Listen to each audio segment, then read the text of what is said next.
बिस्मिल्लाहिर्रहमानिर्रहीम। अस्सलाम वालेकुम। आज मैं आपके साथ एक बहुत ही ज़बरदस्त रेमेडी शेयर करने जा रही हूँ।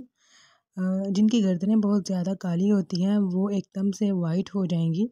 तकरीबन 7 दिन आपको इसे इस्तेमाल करना है और 7 दिन के अंदर आपकी गर्दन ऐसी हो जाएगी। गारंटीड रिज़ल्ट है।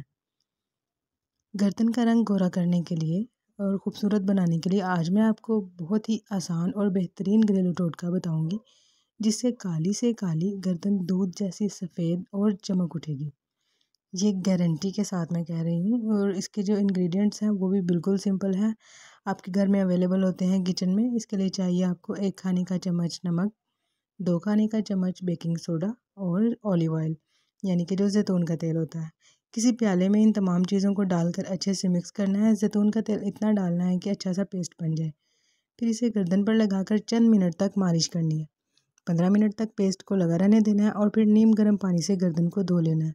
ये 7 दिन ज़रूर करें, आपकी काली गर्दन दूध जैसी सफ़ेद और चमक जाएगी। ये बहुत ही ज़बरदस्त रेमेडी है, ज़रूर ट्राई कीजिएगा और कमेंट सेक्शन में बताइएगा कि रिज़ल्ट कैसे रहे। चैनल को सब्सक्राइब कर दें। अल्लाह हाफिज़।